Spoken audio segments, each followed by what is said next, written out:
get started. Good morning, everyone. I hope all of you STEMinists here are having an amazing time here at Girl Up India STEM Bootcamp today. My name is Athrukshna B. I am a 20-year-old engineering student and a gender equality advocate from Coimbatore. I serve as the president for Girl Up Tamil Nadu Coalition and the president for Girl Up Fembots in Coimbatore. And I'm super excited to be moderating this amazing panel discussion here today.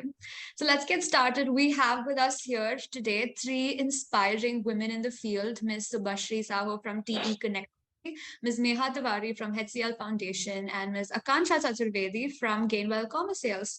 So before we get started, feel free to ask away your questions, any questions you might have related to women in STEM in the chat box throughout the course of the discussion for the panelists here to answer. So let's do a quick round of introductions and hear it from the panelists themselves. Ms. Subhasree, over to you. Yeah, thanks, Athrukshna. And then I'm really glad to be here. And I've never actually, I was not aware of the STEM before, but when I got an invitation, first of all, I was very happy to get to know about STEM. And then, okay, this is something which is going on. And talking about myself right now, I'm working as a product engineer too in the connectivity. And when my friends ask, like, what do you do? So I say that I work as a mechanical design engineer. And they're like, oh, mechanical, how can you be in mechanical? But that's how the trend is changing right now, and I'm glad that I'm here and looking forward for my next career path as a product manager also in the same company. And that's about me. That's great. I could totally relate with you. I study production engineering and I get that all the time. So it's great to have you here. Ms. Akanksha, over to you. Hi, Athrukshna, and hi, everyone. It's a great honor to be part of this program, also to be in the company of such brilliant women who are sharing the panel with me. Hi, guys. My name is Akanksha Chaturvedi. I work as the head of corporate strategy for a company called Gainwell Commerce Sales Private Limited. We are a dealership of Caterpillar. You would have seen our name before when Caterpillar Foundation came up. I am a former journalist. I worked with the UN for a really long time, and now I'm here using technology to sell machines and make sure that there is an inclusive program for DEI in the company. So it's quite an honor to be here, and I'm looking forward to our conversation. Thank you so much, Akanksha, for sharing that. Ms. Meha, over to you. Hi, Athrukshna. Hi, everybody. Good morning. Good morning. It's great to see so many women on a platform and, talking about technology and safety and talking about a lot of relevant issues that are present today. So, as you know, I'm Meha Tiwari and I work with HCl Foundation. I lead the programs for child protection, basically child programming, and I'm also the lead for programming for children living in difficult circumstances. And I wear a couple of hats at HCl Foundation. Basically, I'm a clinical psychologist by training, and I have a certification from the Harvard School of Public Health in analysis of country level data. So that's about me. Thank you, Meha. All right, so let's get started with our questions. The first question I have is for Subhasree and Akanksha. Looking back on your educational and professional journey, what would you say were some of the biggest factors that facilitated your growth? Subhasree? Well, to be frank, in the career path, right, whenever we do our schooling, then graduation, and then move for searching for the job, and then do masters or any other higher education when you knew it. So in different phase of my life, I have found some particular thing which was a gearbox for me. I'd say it's like which has driven my strength and which has driven me to move forward. So one of that major is, I would say, is like the self belief what I have, like, okay, I can do this no matter what people are saying, no matter what I am also thinking from bottom of my head. Okay, maybe I cannot able to do it, but maybe there is a saying from one of the movie I remember that I think it is from Pursuit of Happiness, and I'm sure that movie is very famous with everybody, and everybody should watch that movie. It's like never ever allow anybody to say you that you can't do it, not even yourself. So if you are thinking that this is the right thing to do, just go for it, and then don't let anybody or any negative energy to tell you that you can't do this. Even if it is happening for some time, it can happen. If you cannot control your mind all the time, right? Even if it is happening for some time with you, you have to overcome on that, and then you have to again push yourself. No, I can do it. That is one thing which is very important. And the other one is like to be aware of what is your strength. We cannot do everything, we cannot be good at everything. So we have some particular strength, and then if we have to move forward in our career and this is my strength, then we have to also, so knowing the strength is first thing. Like, you have to know that what is your strength. It might take time, that there is no problem if you are taking time, or if you're not even aware of what is your strength. So that process, you have to make it, and that complete path to know to your strength will take time. And once you know your strength, you have to work on that to improve on that strength. And then how you can merge your strength in your career. That is what something which has helped me, because I was completely unaware of what I am going to do in next 4 years. And now I have started my career in as a CAD engineer, then I moved to product engineer, then I have told here, like, I want to move into management also, like product management. So because my goal is to reach even the leadership level. So and throughout the process, right, I got to know about my strength, where I am good at, and that's why I have decided my career aspiration, and that's why I have decided, okay, I have to move to product management. So one thing, believe in yourself, and second is, like, you should work on your strength for sure. So that I'd say, like, everybody, maybe you can also implement in your life. Right. I think the biggest takeaway here is trust the process and learn your strengths and just go for the goal. Thank you so much, Subhasree, for sharing that. Akanksha? Sure. So for a career as varied as mine, as I began, I started off as a journalist, and I'm a woman of STEM. It's been quite a dramatic change. There have been lots of internal and external factors that have contributed to my growth here. I've consciously, and this is a great piece of advice for anyone who's walking into the job market soon, consciously chosen organizations to work with which have very solid learning development plans for people. So you see a lot of the organizations where you walk in, you can see a vertical growth, but tomorrow, if say somebody who's been a lifelong marketing person decides they want to work with data science, there are very few organizations that award you the opportunity to expand your knowledge and then take a side step and do something which is experimental. So I've made sure that I've chosen organizations that are really good in respect to that. The other aspect that has really helped me grow is having a solid mentor-mentee program. I think it's very true that women lift women up. And over the course of my career, I've had the opportunity to meet some brilliant women, some role models, some mentors. And there hasn't been a single time that I've not been able to go back to them and ask them for advice. Climbing up the corporate ladder would have been a Herculean task without them. I think internally, I feel that one of my it started off as to me a disadvantage because I said yes to too many things, but having the ability to go venture beyond your comfort zone and say yes to experiments, find new opportunities and never actually stand still for a while really helps. I feel that had I not said yes to the opportunities coming my way, I would have been in a very different position than I am today. Historically, it is said that while applying for jobs, women look to see if they are matching every single one of the profile elements. However, men apply for jobs only looking at, say, 20% of the profile elements. So for me, I think giving that up and choosing to just apply and choosing to take that risk was one of the best things that happened to me. And I recommend that for everyone.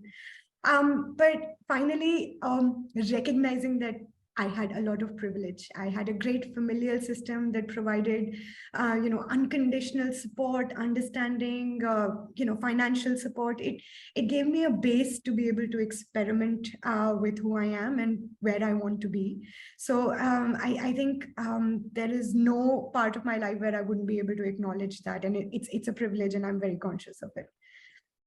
Yeah, absolutely. Totally agree with what you said about having a strong mentor in your life. And that is extremely crucial, especially for girls. Exactly. Women lift women up. So moving on to the next question, we have for Ms. Meha and Akanksha. According to you, what's the significance of having greater representation for women in decision-making capacities in STEM policy and so on? Ms. Meha, we can start with you. Sure, thank you. I think that's a great question. So low participation in STEM has been a problem for several decades. And there were times when in the ACE institutions, like the top engineering institutions in the country, you'd have just girl one in a batch, and now that has been changing rapidly. And you see more and more girls, competing and getting seats in these ACE institutions. So, focus on including more women in STEM has increased as the world is looking to solve all the contemporary problems, and women are known to be, great problem solvers. So, that has actually been an advantage. So, getting more women involved in STEM is actually a great thing. Also, as Akanksha just said, that women, tend to look at more parameters while they're applying for jobs, and studies have shown that STEM careers are comparatively more lucrative than non-STEM careers, and that leads to a better pay parity between men and women. And that actually is is going to bring up the level that women are at, and getting them towards more financial stability, towards more independence. Uh, and when it comes to policy making towards STEM, so including women right at the stage of policy making is going to contribute to focus to a stronger focus towards more gender sensitive policies, towards more accountable policies, because women are definitely more participatory in nature. So to get better policies, you need to have women right from the very beginning of policies towards STEM or any other aspect of the nation for that matter.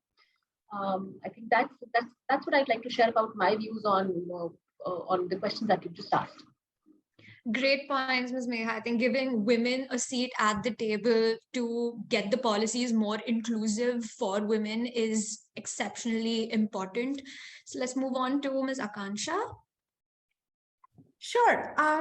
So to me, to answer this question, I'd like to just quote one of the publications I came across very recently. There's this publication called The Pipeline, which takes stock of all of the companies which are listed in the London Stock Exchange. And they've come up with a study in 2022 which says that the companies which are listed, which have no women on the board of directors, are 10 times less profitable than the ones that are. A very similar study was done for Fortune 500 companies, and it was a clear indication of how higher representation of women in companies help them outperform all others. The top tier of the companies always has a larger representation of women in the board. And we're in a very unique position in India.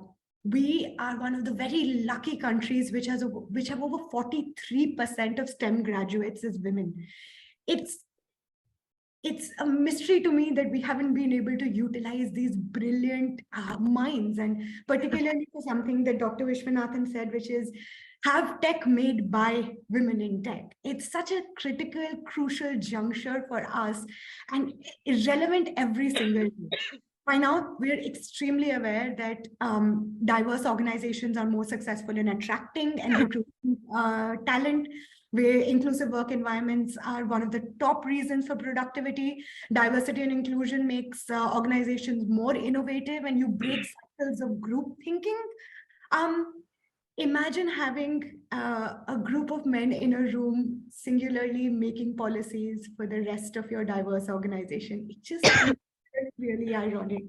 So we're at a stage where different voices help in shaping policy and identity. It becomes really crucial for us to now look at how we bridge the sort of the digital literacy divide, because it's very, very critical for us to have more diverse voices, more women in decision-making powers. Thank you, Akanksha. I think you threw more light on what Ms. Meha iterated a while back as well. Thank you so much for that. Moving on to the next question that we have for Subhasree and Meha. Do you think there is a connection between technology and advocating social change, specifically with regard to gender equality? Meha, you want to go ahead or should I? No, please go ahead, Subhasree. Subhasree, take it away. Yeah. So on the technology, and if I link it to the social changes, what is happening, and again on the gender equality. So I personally believe is like technology is for everybody. We have gender equality as term which we are going to, as per the research, it is going to be achieved by 2030. But when we talk about the technology, right? So when how we are giving the leverage of to every woman to use the technology, is what this matters. So it's like, if the technology is for everybody, and you are a woman or you are a man, it is for all. So it's not like, there is a barrier that to use it. I can give an example, like, there are small factors which we have to consider. For example, if you see, when your laptop is not working, we have seen many women, go to their maybe male friends, or go to their parents, or go to their friends, or go to the brother and saying like, hey, my laptop is not working. So technology is for you, you can also fix it up. Like, it's a very small thing. Do not only think that men can do it. So first step is that, like, just try to be understand the basics of technology. And there is one ad, if I remember, by Paytm. It was called as the divide, and it was a challenge for a couple of people, where men and women were included. Maybe everybody can watch it. So the question which has been asked to men and women first initially was very general, like, okay, do you like sports, or do you like cooking, and all those things. And then the question has been moved to, the financial part. It's like, have you ever done the taxation? Have you ever done, do you know the difference between SIP, and do you know the difference between the SIP and mutual fund and the investment, in the stock market? So when it moved to the financial part, then there was a clear gap which has been seen between men and women. It was like, okay, women are not so much into the financial part, but if you know the technology, you can get to know each and everything about, whether it is financial, whether it is sports, whether it is engineering, whether it is basic cooking also. So it's not right now constrained to, anything is not constrained to men and women right now. Okay, everybody is accessible to everybody, and everything is accessible to everybody, and you have to have the courage, and you have to have the interest to learn the new things, and to grasp the new thing, and also to implement in your life. So many of us, actually, we watch YouTubes, right? And then if I talk about technology also, we have this YouTuber, Technical Guruji. Have you ever heard Technical Guruma? No, right? But I'm just like saying that there are a lot of women YouTuber, who are making a lot good videos, on technology, on financial topics, on many other topics, and you can actually go through it, and you can learn many things out of that. So when I started my financial understanding career, right, nobody have told me that, you have to invest, or you have to know the SIP, or you have to know GDP and all those things. So if you have the interest, you can just go, everything is available in Google, YouTube. There are so many social platforms. So that is one thing I would like to tell to every woman here, that, it is there. Actually, it is there for you. That's the one thing which we have to do, is like, we have to have that interest, and we have to have that courage to start with somewhere, and then it's very easy to continue with. And the second thing is, like, I know for many of women, it is not, the devices which is required to have that digital technology, or to have the awareness about digital technology, what is happening. It's not available for every woman in the world. So if in a family, there is a we have father, mother, and then brother and sister. The parents always tend to give mobile to a boy first, okay, then to a girl. This happens, but nowadays it is changing. It was like a previous era. Right now, everybody is equal, and parents are also aware of, girls can grow in technology, also girls can grow in anything, any field of, whatever you are going to consider it. So um if for anybody it is not available for any of the women, so government should take the action, and they are taking it as per as the agenda right now. And the only thing which we have to do is, like, the action which we have to take care is, like, start the journey and start learning the process. Do not think that, okay, this is not for me, or that is not for you. If you have the interest in whatever the thing, you just start learning in that, and they start doing that. And nobody is going to, tell you that, you can't use this, or you can't use that. The thing is, like, everything is available right now. And then just try to learn what are the new technologies coming up, and what are the useful technology which is for you, and which you can actually use for your career growth, or your personal belongings, and your personal journey. So that's what my advice is, like, do not just hesitate. Absolutely love the way you spoke about the fintech example taking Paytm, and the problem is very real. And Gauri here says, usually when I have doubts in Python, I feel so hesitant to ask because they never fail to make me feel dumb. I think where we should start with is to just ask how to do it, and that's it. Just ask how to Yeah, do it. From there, you get it going, right? So thank correct. you so much for sharing that. Ms. Meha, over to you. I think that was a great. There were great examples, shared by Subhasree that whenever there is an issue, you tend to go to boys or to go to men. My laptop is not working. I don't know how to invest. I don't know, how to look after my financial problems or my financial planning. And you tend to leave that to the men in the family. But if you see researchers, women are better financial planners, and if women are in charge of finances, you see better goal-oriented saving and better financial status in families. And there are studies that have actually demonstrated that. Now, technology, being associated with social change, I'd like to give you one example. Although it's a man, but Athrukshna, you are studying in the PSG college, right? And Mr. Nada, Yes, he's an alumni of the PSG college of engineering, right. and he's a great Yeah, yeah. social change driver. And just taking from there, women in all parts of the world are using technology to share their voices and opinions. And recent examples of women using technology to voice out their stories, their experiences are coming from conflict-ridden nations, be it the hijab ban in Iran, or the recent impositions on women in Afghanistan. Women are actually using social media, using Instagram, Facebook, even even WhatsApp for that matter, to talk about their issues. In fact, there are dialogues that happen with the policymakers on Twitter right now, and that women are part of that. So technology is a beautiful medium that can be used to drive social change, and you can talk about your issues using social media or using different forms of technology. uh, you know, tech holds great promise. Technology holds great promise to reduce social, patriarchal, norms and other barriers. And if you look at India, for example, there has been a significant rise in the number of women using technology, in households. So back in 2012, there's a 40% growth from from there to women using technology in 2022. So around 200 million households have at least one woman using some sort of smartphone or some sort of technology to access, the internet. And in a recent survey, if you look at local circles, which was done with around women in 20,000 households, women reported using smartphones or technology to create social media content, to run their businesses, to even make financial decisions, accept financial transactions or make financial transactions, and even to finding employment. So technology is actually a great medium to drive social change. Um, so there has been the other side of the coin is actually also true that women have traditionally have had lesser access to technology. And Subhashi mentioned that very rightly, that if you there were times when only the boy would get the phone, or only the boy would get access to the computer. So if there was a desktop at home, it was the it was the boys forte, not the girls forte. Learning how to program or even doing math for that matter were boys fortes, right? But those narratives are slowly changing, and there is slowly those changes driving that are giving equal access to both genders, especially in childhood.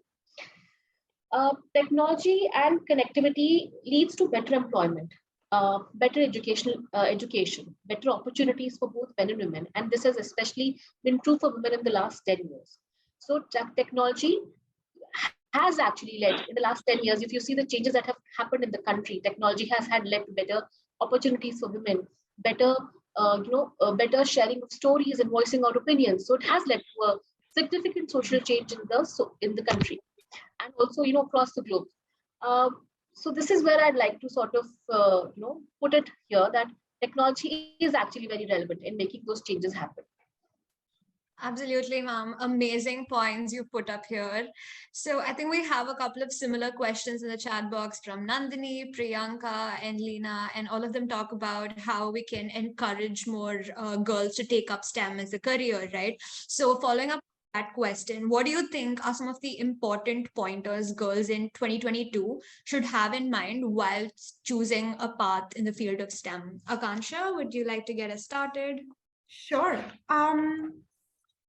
So it's my belief that in this VUCA world, so to say, the only thing that you are absolutely certain about is change. And the things that you need to allow yourself to be able to do are adapt to this change. It is my true belief that all subjects under STEM give you a base to be able to be more adaptable, to be able to take on challenges a lot easier, and to be able to work with technology that perhaps in the long run can make the most sustainable and impactful change. So for me, the biggest piece of advice is, unlike what happened to me, I was very scared of maths and science. Please don't make that mistake. Use it, take that on, be fascinated by it. The future is data, the future is knowledge. And as you know, a lot of the previous speakers have always said that the future is based on statistics and it's based on hard facts. So open yourself to the idea of working with numbers as much as you possibly can, because at one stage, while you're looking at it, they will suddenly start making a lot more sense. The second piece of advice that I'd like to give to any gender, anyone who's pursuing higher education, and whether it's STEM or otherwise, is from what both of my other panelists have said as well, never underestimate the power of financial freedom. No matter where you go, that is your one ticket item to make sure that your voice is heard. You are not bound by anybody if you are financially independent, if you have the means to be able to pursue your dreams. So financial freedom is critical. If topics such as salary negotiations or investments in stocks, etc., seem very daunting right now, it is okay. Give yourself some time and some space to gain knowledge about it, because at the end of the day, that is what is going to take you to the next level. So that's my two pieces of advice. Thank you so much, Akanksha, for sharing that. So we have one final question before we wrap the panel discussion up. So the question is from Leena Joshi. How do we combat cybersecurity, maintain cybersecurity while bringing in the use of technology and make sure it is done in a safe manner? So Subhasree, would you like to go ahead? Athrukshna, I'm so sorry. Actually, I need to jump. I was just writing there. I just need to jump to another customer quality call, and which they are actually waiting for the call. No so problem. I'll just jump. And thank you all for sharing your thoughts. And it was a very, good session, and pleasure to meet you all. Thank you so much, Subhasree. It was amazing having you here. Thanks, everyone. Take care. Bye-bye. Good day. All right. I would repeat the question if Meha and Akanksha want to take it up. How do we maintain cybersecurity while bringing in the use of technology for safety? Ms. Meha, would you like to?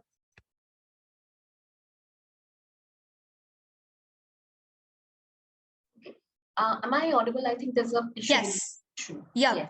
You're audible. Perfect. All right.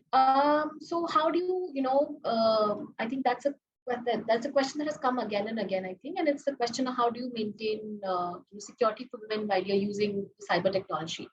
And I think, you will see a lot of directives coming from the government itself. So, you don't have to share your personal information, don't share your personal account details, don't share the OTPs.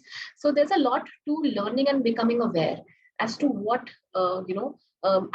is a safe behavior on the internet. Not just that, but there are also a lot of other predatory practices, which lead to other safety concerns for women. And it is always good to talk to other women about your experiences, what is happening to you, or even anybody who you can trust. So it's always good to talk to somebody about your experiences and what is happening around you, and also learn from the others. So learn from your environment, be aware, talk to people. Those are a couple of things that will help you stay safe in the cyberspace. Even if the government puts in a lot of laws, a lot of regulations, a lot of policies in place, maybe there are further more restrictions on the use of internet. There's already a huge uproar about all the restrictions that are already there. I don't think they can keep you safe unless you are guard at your own guard. And I think that is really important to keeping women safe, especially not just women, but children also in general, safe on the internet.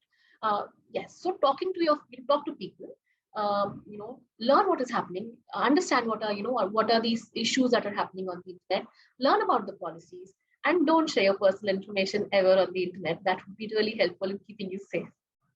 I think it's very important when it comes to cybersecurity. The first thing I think everyone should follow is keeping somebody informed at all times when you Yes. are into any situation. And you've put that out very well, Mom. Thank you so much, Meha. So I think we've come to the end of our amazing panel discussion today. I heartily extend my thanks to Akanksha, Meha, and Subhasree for being here.